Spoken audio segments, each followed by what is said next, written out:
normal Teams meeting. So yeah, Now, that's what.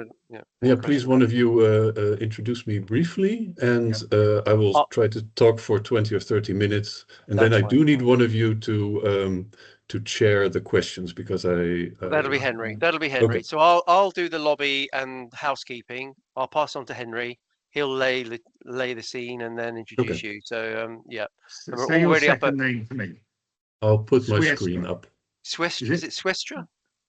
Swestra. Swestra. Is that right? Yeah, Swierstra. Swestra. Okay. Yeah, there we go. Right, here we go.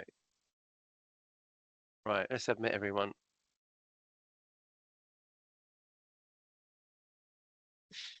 Okay. Good morning. Good morning. Good morning. Welcome everybody. Morning, Bob. Morning, Chris. Morning, Bryn. Good to see you all. Good morning, Con. Hello. Morning, Tim. Morning, everybody. Morning, morning, morning. If you could mute, please. Please to cut out background noise. That would be fantastic. Morning, Aaron. Good morning Julian. to you. Morning, Julian. Thanks for joining. As I say, if you've just joined, if you could mute, please, that would be great. Keith, if you could mute as well, that'd be great. Thanks very much. Thank you very much indeed for that. Good. Okay. Excellent. Okay. Good morning, everybody. Welcome to this week's Coffee Morning with Pension Playpen. We are delighted to have. We're calling him Roger. I tried the Dutch pronunciation; it didn't work very well, but we're calling him Roger for today. From PGGN, but I'll initially pass over to Henry to make a brief introduction. And the usual house rules are: number one, we are recording, so thumbs up, everybody. Bobby, Adrian, everybody's happy we're recording. Number one. Number two, Roger's very kindly produced a very good slideshow. So if you want to ask any questions as we go through, no doubt you can raise a hand. I think Henry's going to chair the meeting and chair the questions, if he can look for hands being raised. And also, if you want to make any comments, please put them in the chat. But without any further ado, thanks, Roger, in advance for your presentation today. And I'll pass you briefly over to Henry, and then we'll take it from there. So, Henry, over to you.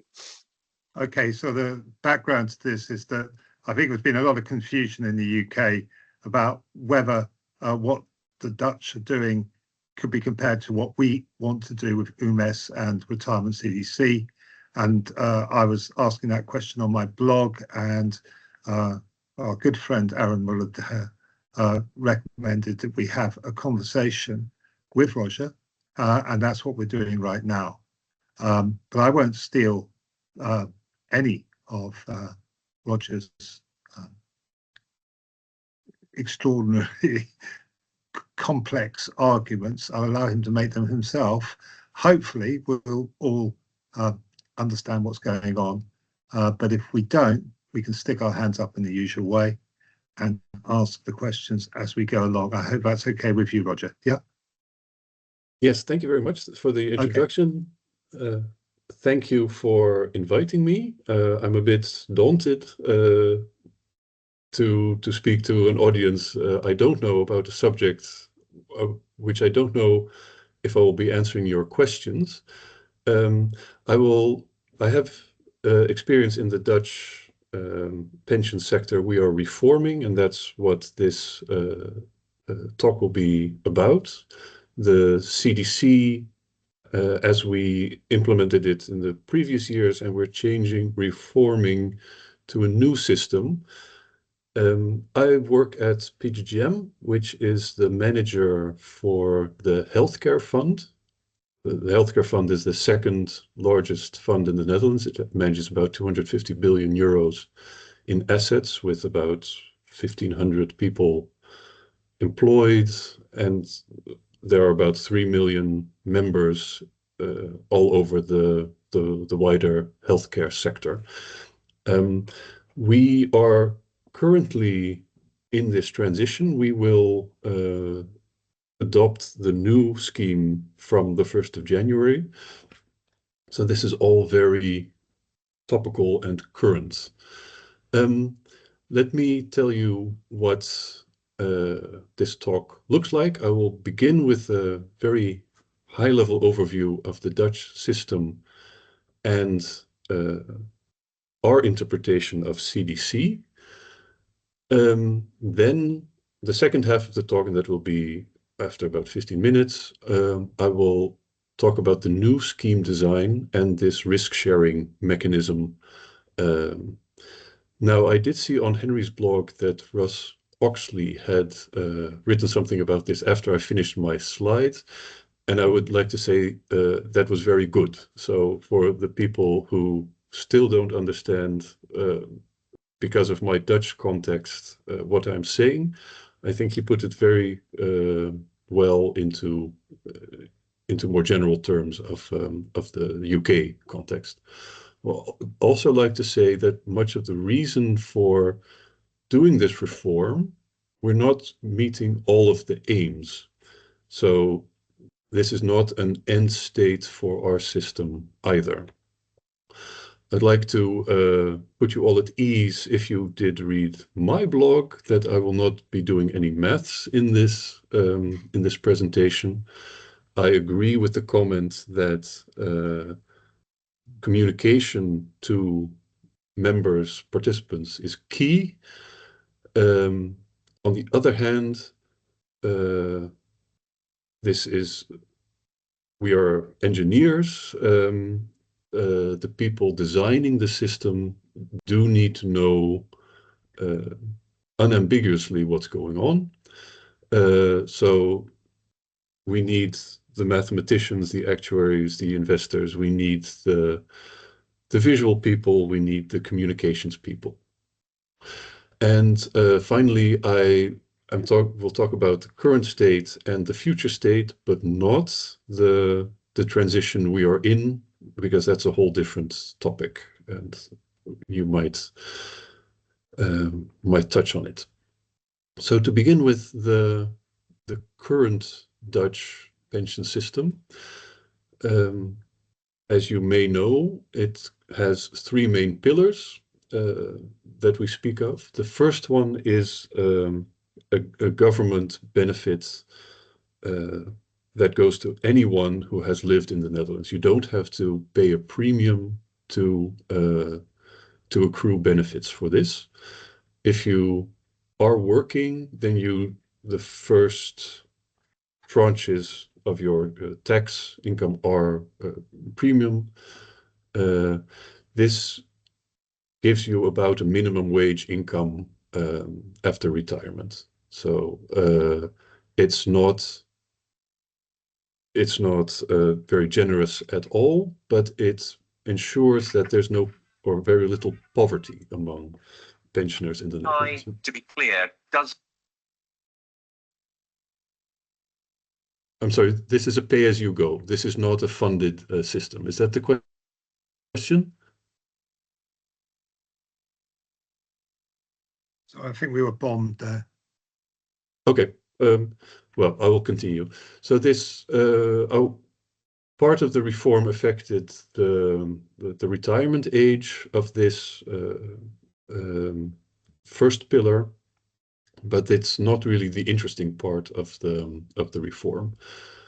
The third pillar, well, let's do it in order. The second pillar, and that's the main topic of the pension system, it's occupational pension schemes. So they are run by employers and employees organizations, trade unions, and they are agreed in collective labor agreements. And this is the Dutch polder model or the Rhineland model, where your pay and benefits, your employment conditions are all governed by collective labor agreements that cover your whole sector. So, and pension is an important one of these, but that means that if you work in the healthcare sector, then your pension will be managed by our fund. You have no say in this. your employer also has no say in this. They are covered by the collective labor agreement, which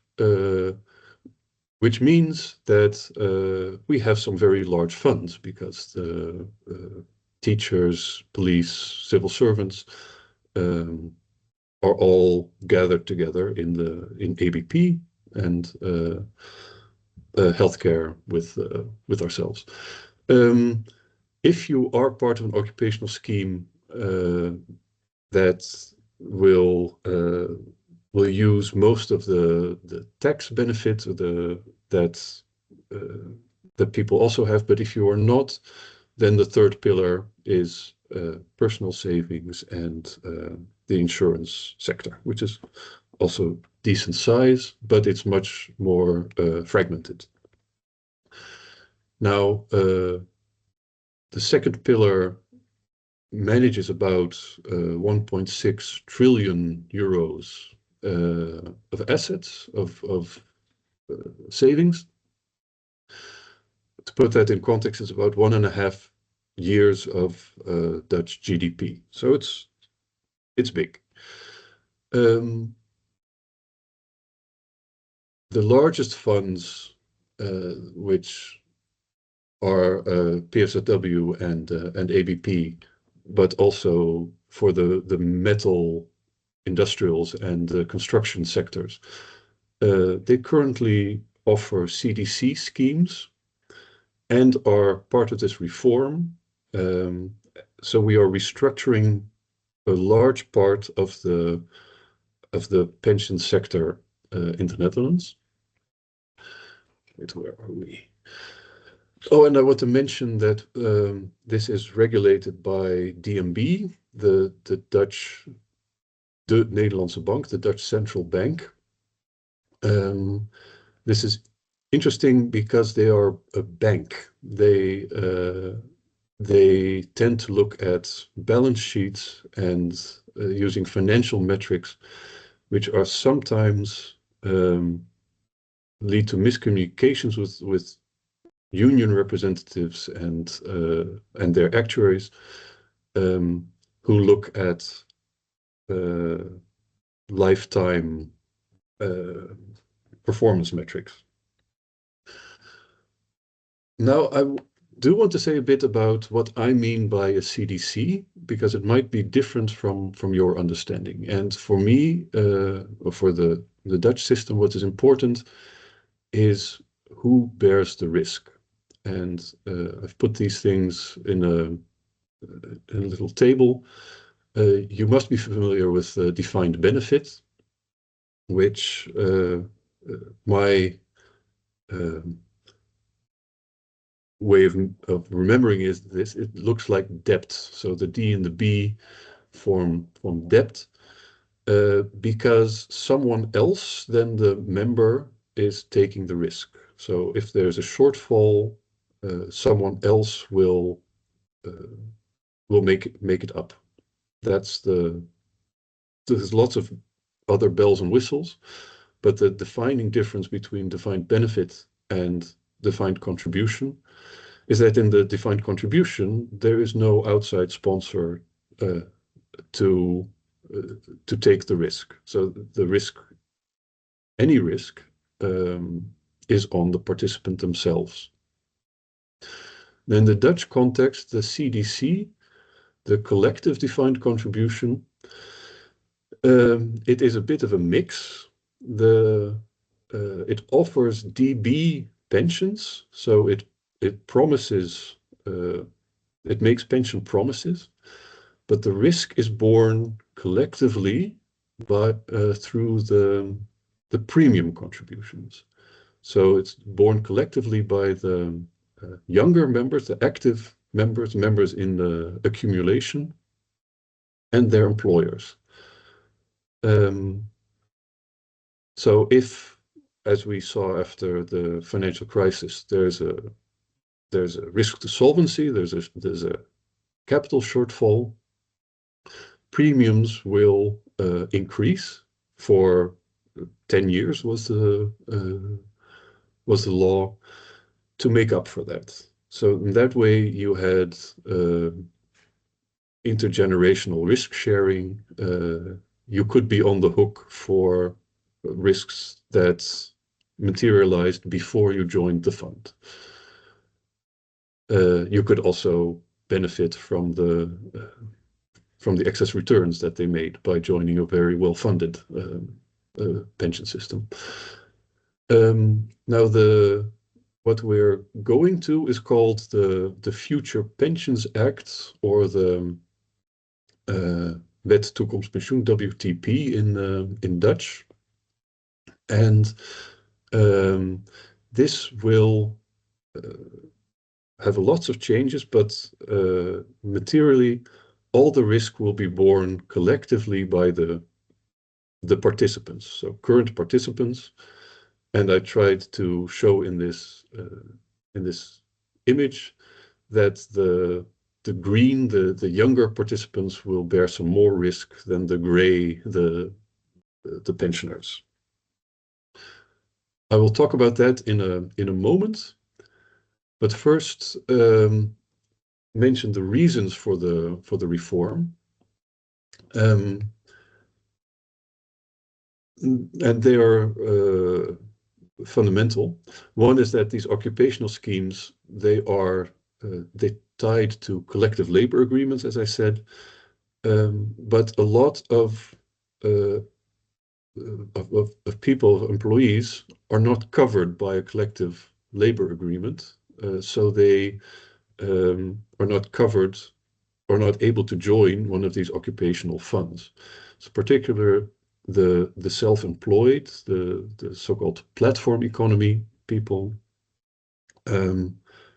they are not provided for by the system. They need to have their own savings for pension. And one of the aims of the reform was to cover more people, because a larger part of our economy is now this platform economy and the self-employed. Now, this one I want to spend some time on. The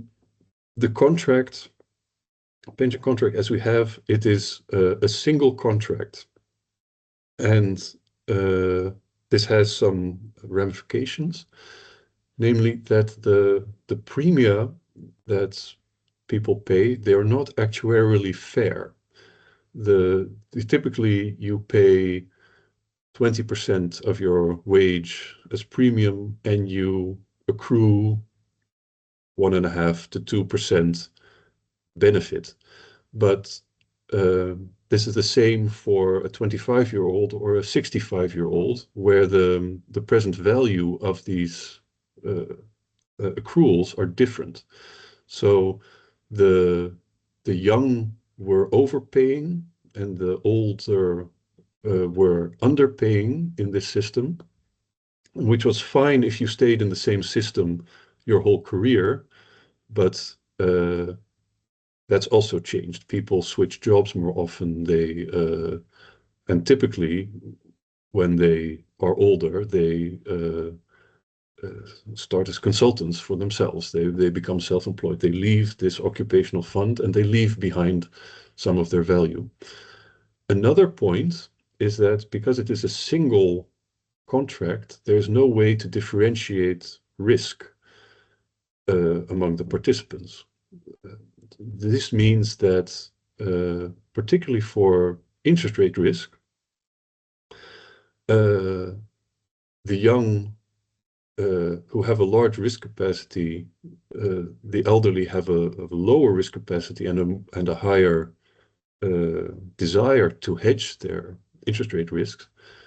They have to meet in the middle, and so the young are over hedging and the elderly are under hedging, and this leads to redistributions, at least on paper, when the interest rate moves. You cannot distinguish these people by risk, and you cannot allocate the interest rate risk differently. Relatedly, but not as important, is that the single investment policy, it also has to be managed collectively. So differences between sustainability desires of groups, it's all averaged out. So there's no way to specify that you want to invest in a different way that is Sharia compliant or more sustainable, or associated to this, there's very little flexibility for personal circumstances. It's a single contract for everyone, no matter if you own your house or had a large inheritance. But what also led to tensions between these generations was the governance challenge of managing such a fund, which also through this generational risk sharing needs to take into account the interests of future generations, people who are not already part of the fund, but will be on the hook for the risks that the current generation is taking.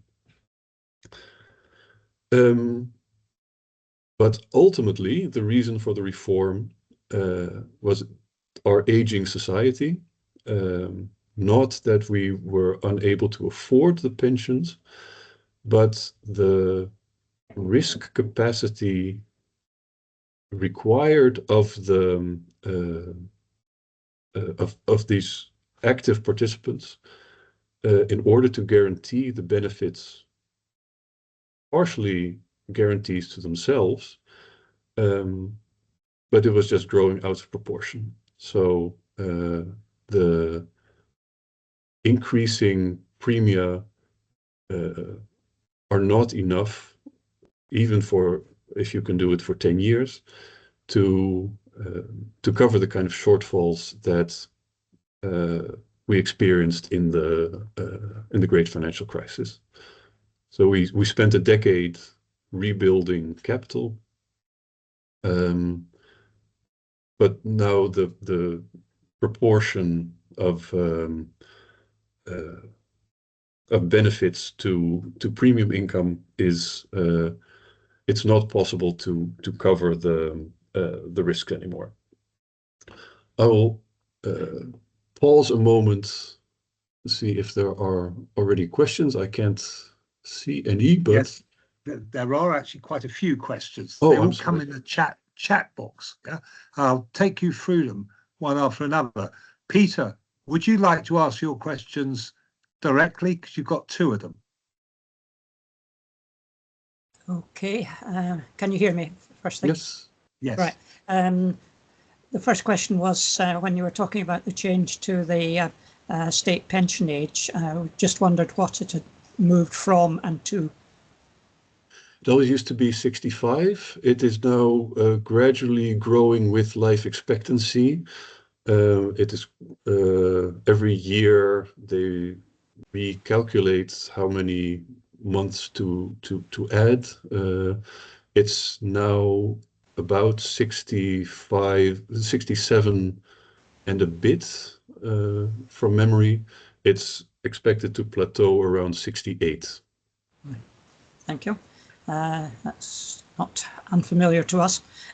Secondly, you mentioned the distinction between DB and CDC arrangements, and I just wondered, are government employees in the CDC section, or are they still a DB arrangement? Yes, they are at ABP, our largest fund, which is a fully capitalized fund. So the government plays the role of a corporate sponsor in the CDC way, that they are the shortfalls will be paid out of premiums in future. So there's no immediate guarantee by the government for these pensions. Okay, I think that answers my questions. Thank you very much. That's super. Move on to Con, aka Elspeth Keating. You had two questions, Con. One's about regulation and one is about actually the capacity to move between schemes. Do you want to pass them by us? Yes, I will. Roger, I used to do a lot of business, for want of a better word, in the Dutch pension scheme. Mhm. You were critical of the DNB's approach to the regulation. Prior to the DNB, there was an independent pensions regulator in Holland.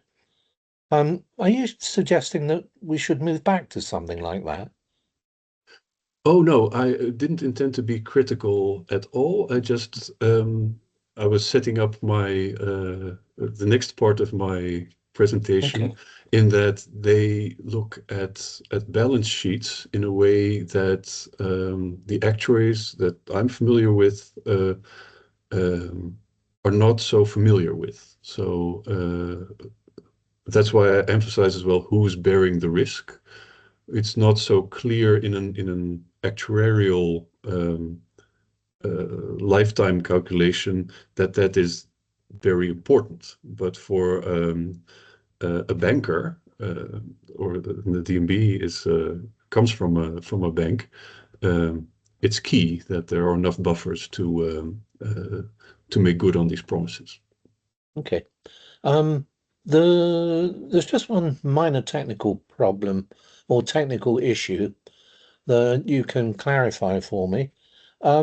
If a member changes their profession, let's say they cease to be a doctor and become a policeman, then clearly they go from being an active member of PGGM to being an active member of ABP.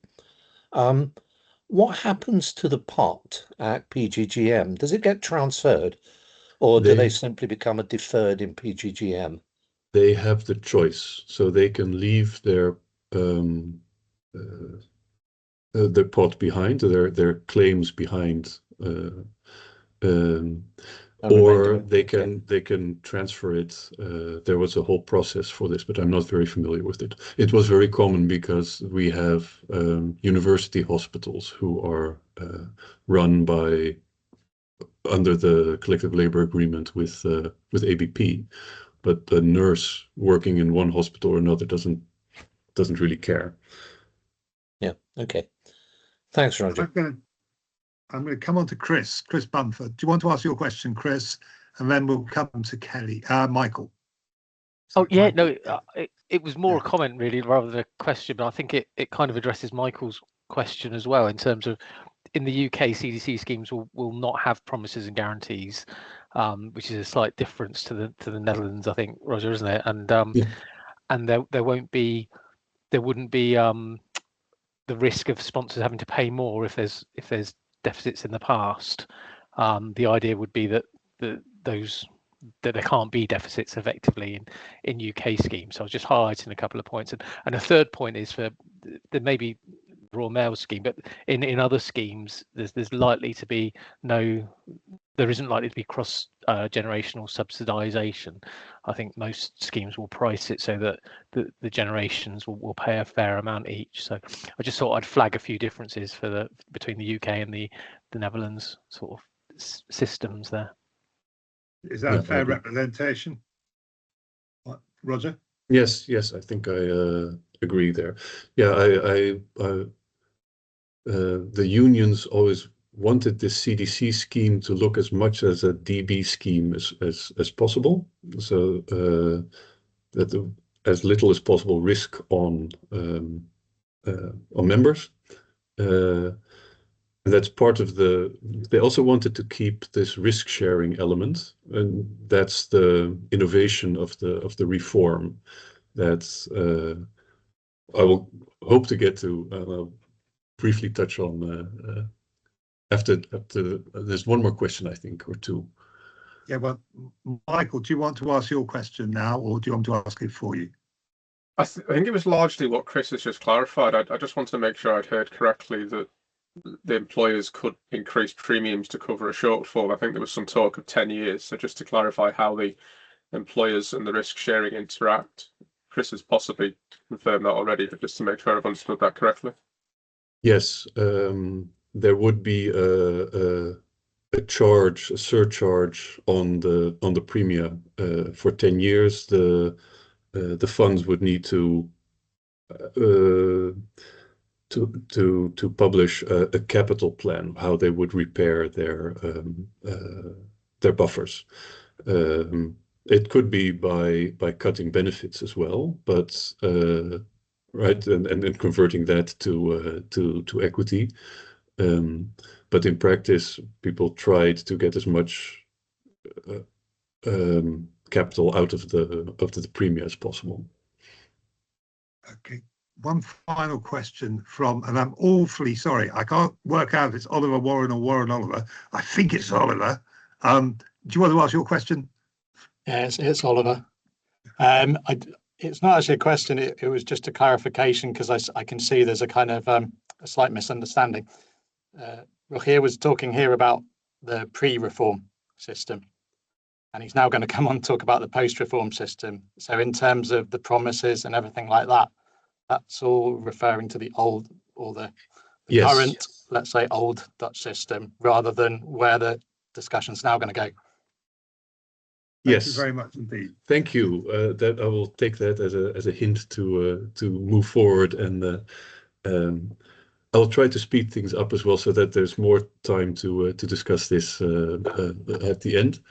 But the new, which and this is definitely a DC scheme because it is by law. All the risk is borne by members, but there is the risk sharing element in it, in that there will be different kinds of liabilities, and effectively the pension fund will be offering life annuities by giving members a protection return, which guarantees a nominal income, but also a different class of liabilities which bears the risk, and this can be distributed differently. But this is like the fund equity, and the arrangement is to specify which members have exposure to the excess return, it's called. And this allows for risk sharing. So younger cohorts have more risk capacity and less need to hedge their interest rate risk as well, to fix their future nominal income. But they also don't have much built up capital, much saved capital. So they can bear the risk of the elderly, and in that way it's invest with money that they don't have. They get a sort of leverage based on their future income. This is a link to the blog post that was shared. I just want to say that this, although there are lots of bells and whistles on this scheme, effectively you can split it out by saying that every cohort has an annuity specific to it, and an exposure to fund equity, which is where the risk sharing happens. Also, there might be a cash component, which I will illustrate here. This is how funds typically present their scheme. They divide members into age cohorts by birth year. These age cohorts, they have their own specific life expectancy, and so specific cash flow profile for the life annuity.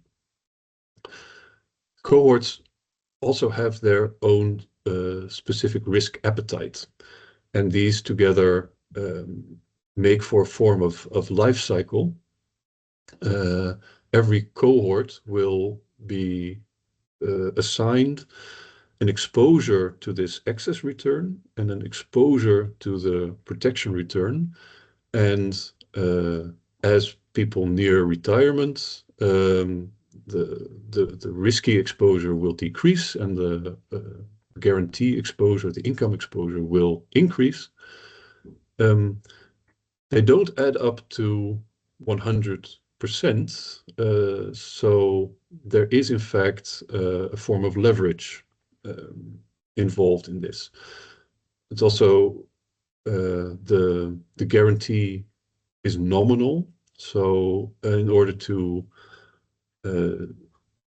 by law, so in order to try to make good on inflation, the pensioners also need some exposure to the risky part in order to make an excess return. So they typically have a 30 to 40% exposure of their capital to this risky part. And so they also in a financial sense have some leverage. The younger generations, there's no reason why their exposure to the risky part should be capped at 100. By law, it is now capped at 150%. But this illustrates how they take risk from the elderly generations. This scheme combines with, in the top figure, the capital distribution. I'm not sure if distribution is the right way, but how the capital is distributed among the cohorts. Every cohort will have their own, well, every member will have their own pot, but the aggregated to cohorts, it will give this bell curve figure we see above, combined with a strategic asset allocation for the growth portfolio and for the protection portfolio, will combine to what we use as our policy portfolio. I'm sorry that the figure on the right is in Dutch, but probably get the gist of it. So this gives a way, and there's Russ Oxley also mentions the solidarity reserve, and there's other reserves, and I call them life epicycles. There's all sorts of fudging going on, but this is the main gist of how the risk sharing will work in for us after January. But in this slide, I want to mention that it solved the problem of the financial sustainability in our aging society. So it is now clear who will take the risk, and it's not people who haven't been born yet. But the risks are shared among current participants of the fund. On the other hand, it's done nothing for reaching the self-employed. This has only reformed the existing occupational schemes. It has also not added much to participant flexibility, neither in their risk appetite nor in their investment choice. I need to add, though, there is an option in the new law of running a full DC scheme. So without risk sharing. And there a participant can say, I want to invest so much in a growth portfolio, and I want to invest so much in a protection portfolio, in an income portfolio. They can, they're free to specify that for themselves and to make investment choices as well for more ESG or local investments as well. But I've talked about what is called the Solidarity Scheme, the SPR. It is a modernization of the CDC schemes we had, preserving the solidarity and collectivity. So there is still this risk-sharing element, which was so important to unions and members. I worry though about the new governance.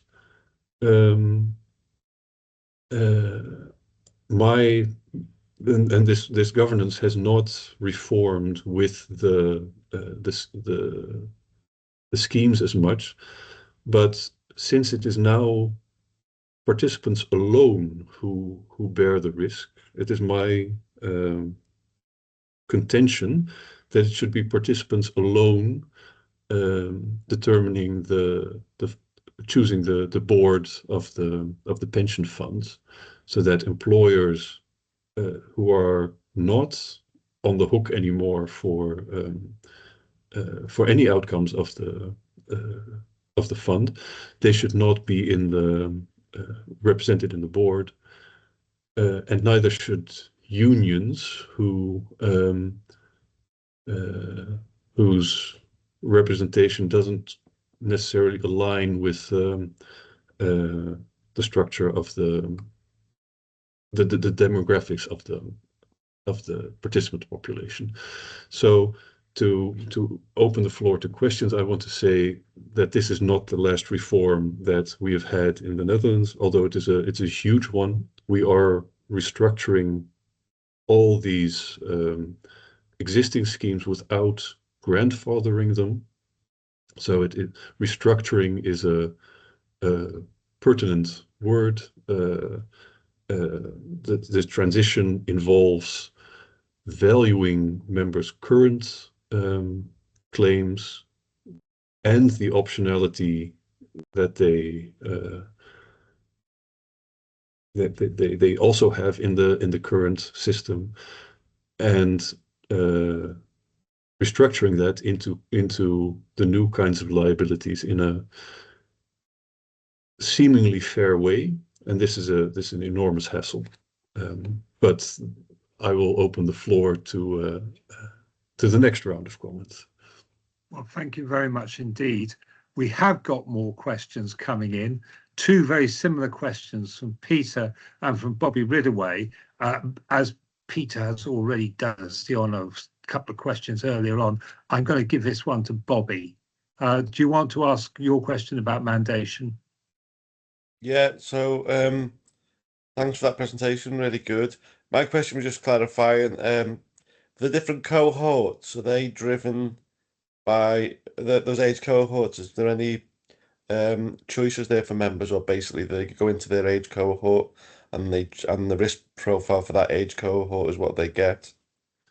I think this is a missed opportunity on our part. It is indeed set by birth year. There's no distinction even between male and female, I believe, for life expectancies.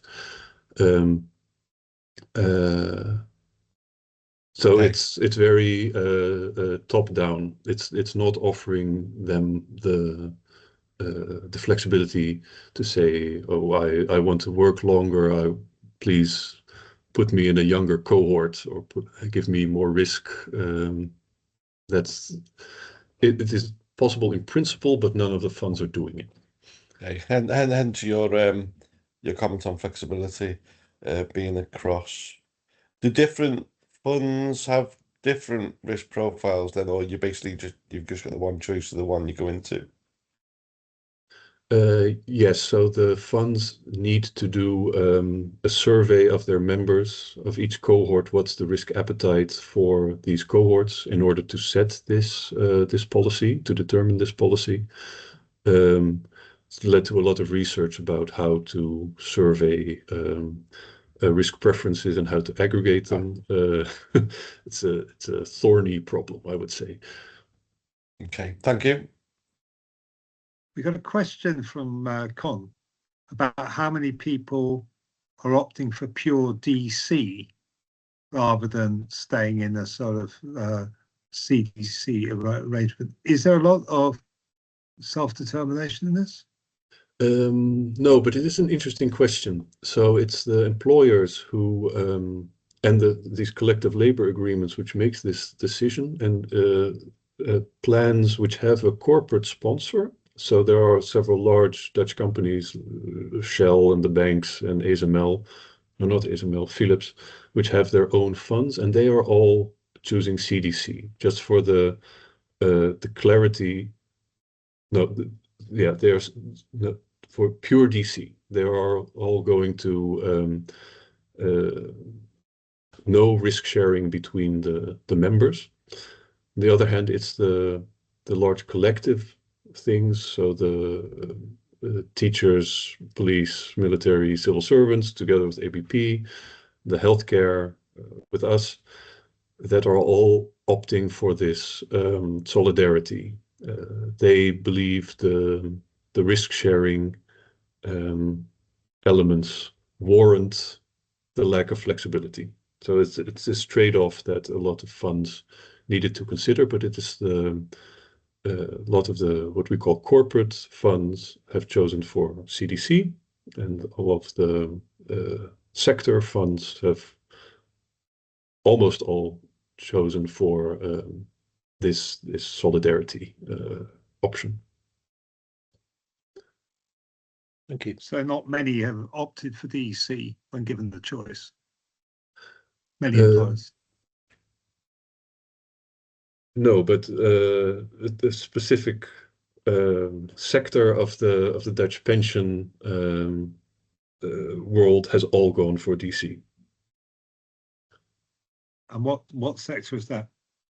The funds which bear the name of the original corporate sponsor. So Shell. Sorry, yeah. Things that are not covered by a wider collective labor agreement. They're the ones who have gone for, just to be clear about them, sorry. Yes, they have gone for what we call the flexible option, which is pure DC, which is there's no risk sharing, but there is the distinction between a growth portfolio and an income portfolio, say. So members have their own risk appetite and can invest in that way, but they do not share risks. That's good. Bob, I'm going to come to you in a second. Oliver, do you just put your hand up again? You've got another clarification there. Yeah, sorry, I'm just, it's more a kind of translation from the Dutch to the British system. All these options lead to a pension for life. So there's no such thing as drawdown in the Dutch system. So the flexible arrangement as well, you have to choose for a pension at the end of it, and that might be via an insured annuity, or it might be via something called a Dutch variable pension. Yes. So after retirement, it's still a pension. I'm sorry, it's a point I didn't make, but all of the longevity risk is shared. So yes, you can take a small amount of capital out of your fund, your personal pot at retirement, but most of it you have to buy an annuity. So either from your pension fund or sometimes you have the option to go to an insured option. I'm assuming, Oliver, that you're the Aegon Oliver whose work I've read. Is that right? Yeah, that's one of the reasons I'm on the call. Is I saw you'd cited it in the introduction. Thank you very much. That's super. I have a question now from Bob Compton. Bob. Thank you, Henry. Roger, thank you very much for your very clear session explaining how the Dutch CDC new base is going to work. But just one point of clarification. When members are put into a cohort, do they remain in that cohort and the investment structure moves over time? Or as they get older, individuals, are they moved from one cohort to the other? Good question. I'm not entirely sure, but I believe that they stay in the cohort because it's your year of birth usually doesn't change, but the proportions, the risk appetite of the cohort changes through time. That's updated. The reason I ask that is because if the cohort is fixed based on your date of birth, you'll find that there could be variations between age groups. One cohort is doing very, very well, but you may be in a date of birth which is not a good year, and that the performance over the time to retirement is not as good as maybe, say, the previous year's cohort, and so on.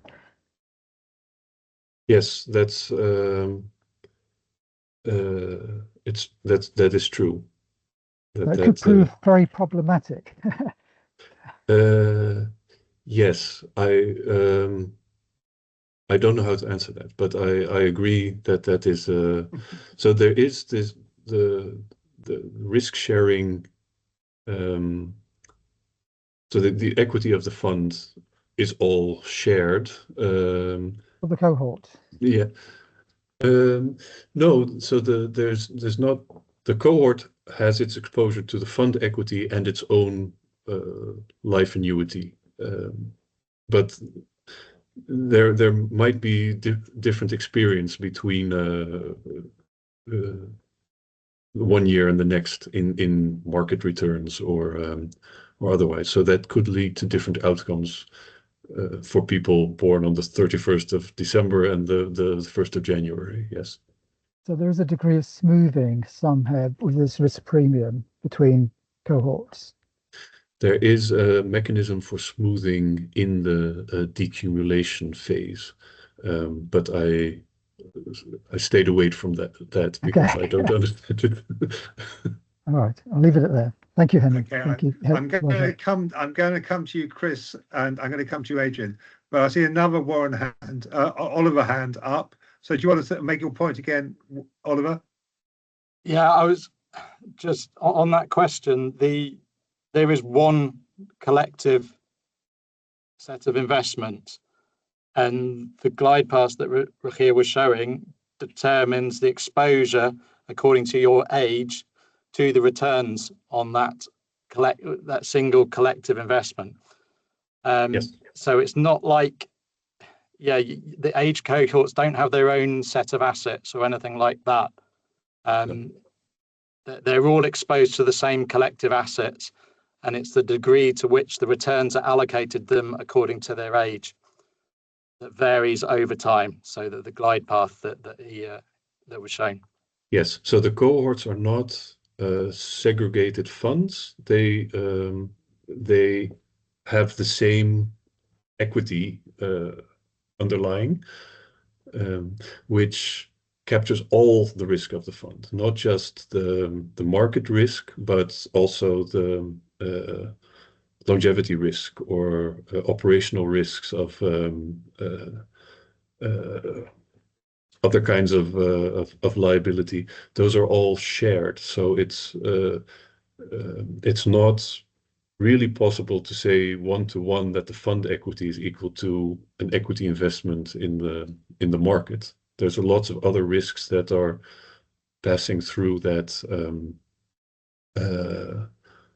fund equity. We're going for a consultation about our retirement product, and I'm sure that will be of interest to those who are responding at the moment. Thank you. Adrian Boulding, who's I'll just introduce to somebody who's probably spent more time on CDC than anybody else. How are you, Adrian? And I'm doing good. Thank you, Henry. You're too kind. Roger, you've got big changes coming in January, and that tells me you must therefore by now have done quite a lot of communication with employees, with workers, with members of these schemes. Can you tell us how have the members reacted to these proposed changes? Okay, that's I haven't had direct feedback, but indirectly, this was a very politically fraught reform. It's enormously debated. The benefits of the change have been communicated as that we will now no longer need to maintain these high buffers. There's a lot of capital was captured or held in order to make good on these promises of the CDC scheme, but that those buffers are now free to be distributed to current members.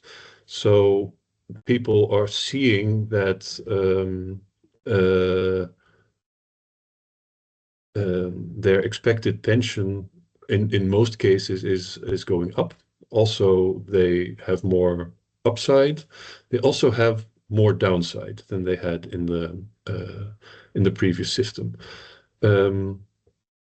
People tend to understand this. They do look at the middle path and they say, oh, that's 5 or 10% better than it would have been under the old system. They're quite pleased, I think, with that. There is an enormous communications challenge because people don't understand the risks they were exposed to in the previous contract, particularly around inflation. I see the question about the real contract or the nominal contract is the old contract also was nominal with an ambition to make inflation. Many people counted on that indexation and expect it to be made, and so that's the tricky bit in the communication, that the real results in an inflation indexed sense. Thank you very much. Thank you. Chris Evans, you had a question. Do you want to ask it, or was it just a remark in chat? No, thanks, Henry. It was just a quick one. I just wanted to understand what a member actually sees on an annual benefit statement, just because you talked about this idea of there effectively being sort of two different portfolios, one a protection one and one a growth one. So I just want to understand, what does a member see? Do they just see an expected pension, or are they seeing something split between the two pots, as it were? There's been a lot of discussion about this, about how to present it, because what we used to do was show their income that they had saved for now. What was, like, if you what was the annuity they would get by buying, converting their current capital. Only showed the income and not the capital. It will now change to showing both, so people will see their total capital, but it will not be segregated into these two bits, and it'll also be very difficult to reconcile the returns they have made, because there's implicitly there is a monthly rebalancing between the two portfolios. The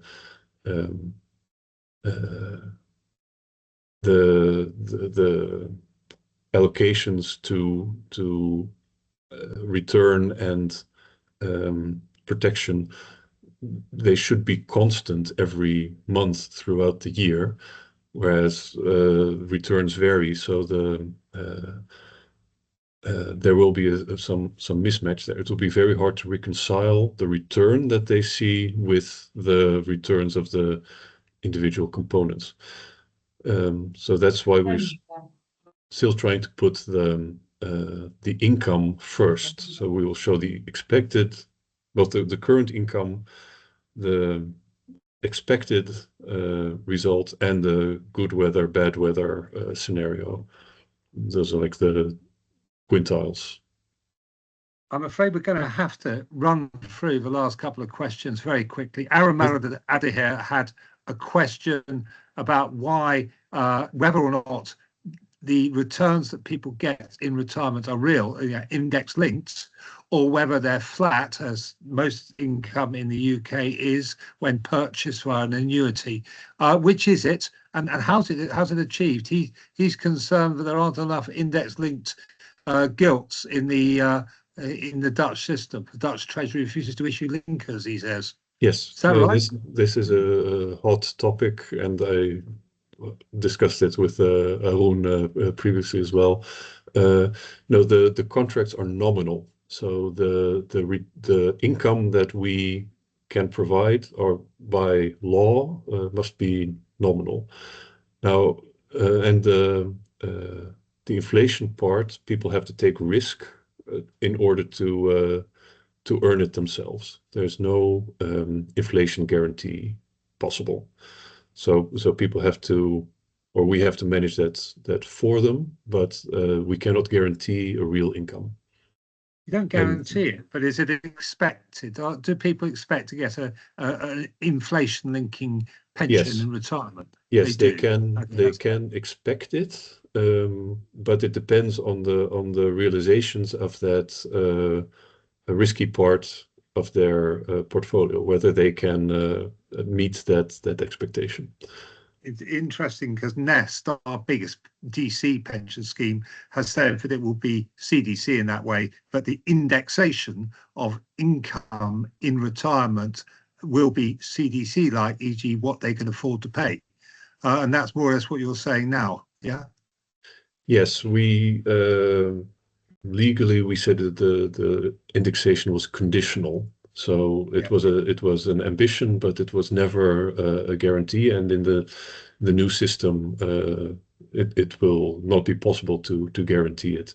And the reason the legislators and regulators give for not allowing us to provide real pensions is because there's not enough.